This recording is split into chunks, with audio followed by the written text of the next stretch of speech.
Hey there folks, I'm here in my backyard right now, and man, I'm so happy.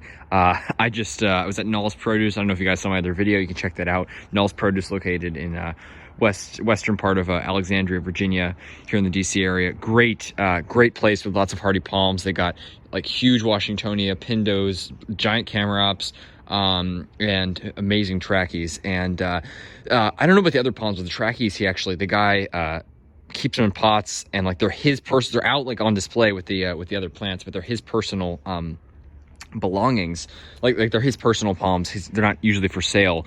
And I'd called ahead of time, and I went up to him and I spoke to the owner, and he's like, are you the guy who called? And I said, yeah.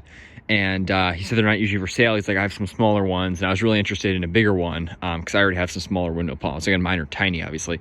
And I'm like, well, yeah. He's like, well, there's one over there I'm interested in. So he's like, yeah, show me. So we walked around. I showed him, and he's like, how much are you thinking? By the way, I'll show you guys the palm now. This is my new windmill palm. That's pretty awesome. I'm so excited. I'm so pleased to have this, and I'm going to talk to you guys a little bit about this, but yeah, basically, I talked to the guy. He's like, how much are you thinking? And usually it's about $100 per trunk foot. So I was thinking, like, at first I said about 250, and he's like, I'm gonna need you to go a little higher. So I said 270, and he's like, just a little bit higher. So I said 300, and he's like, if you go a little higher, we got a deal. So I said 300, and we shook on it, and it was a deal. So $300 for this palm. You know what? If I had a palm delivered like this, it'd be at least like $700 or something. So $300 for a palm this size is believe me, that is very reasonable. And I don't know if you heard this. I think he had them imported, he said, but it looks really great. And they've actually, along with some of the other palms, have been out this entire season so far. So I was like, I don't want to like give it some sort of shock from like if it was like kept inside in a greenhouse the whole time. I didn't want to like keep it out this first night, but since it's been outside this whole time, I'm planning on just keeping this thing outside unless it maybe gets below like 20, and then I'll bring it inside. And as for planting, of course, I got this not to keep in a pot. I got this thing to plant. Of course, I was originally thinking next spring. I don't want to risk it. But these things have been out all season. So the only, I was maybe thinking, should I plant them now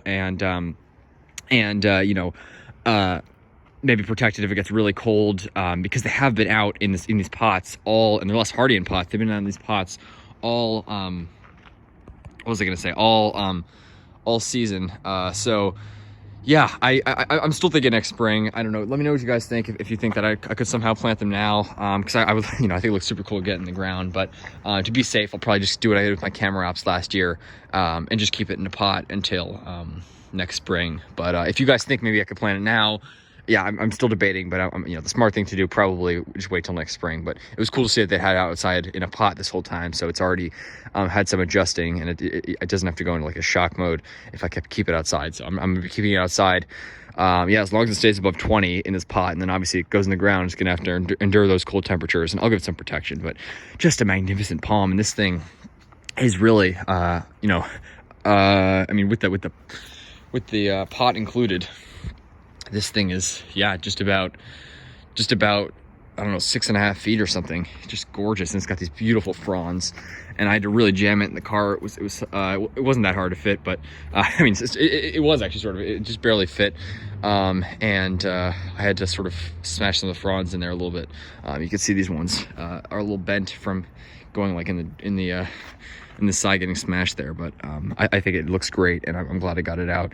And it looks super healthy. It's got that nice full green fronds, really beautiful. And every time I see it, I went inside and I came back out, and I was like still shocked just how big this thing is, and that it fit in the car. Pretty crazy. I just want to share that with you because I thought that was pretty cool, and I'm pretty pleased that I got my hands on this palm. It makes me really happy to see this, and know that it will be going in the ground at some point soon.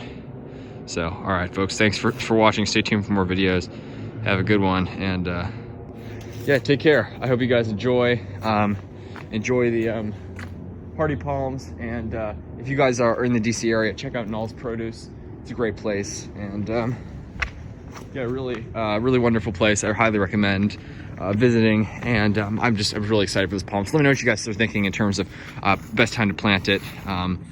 That's sort of my thought process on this. Probably gonna wait till next spring just to be safe, keep it in a pot for now, but man, I think it just looks great. All right, folks, thanks for watching. Stay tuned for more videos. Have a good one. And yeah, take care. Enjoy the palms. Here, I got my flip-flop on, but you can see just how big this thing is. Put my other windmill palms to shame. It's gonna, I think it'll be a great addition to the yard, and man, that's just so cool. I'm so happy. All right, take care, folks.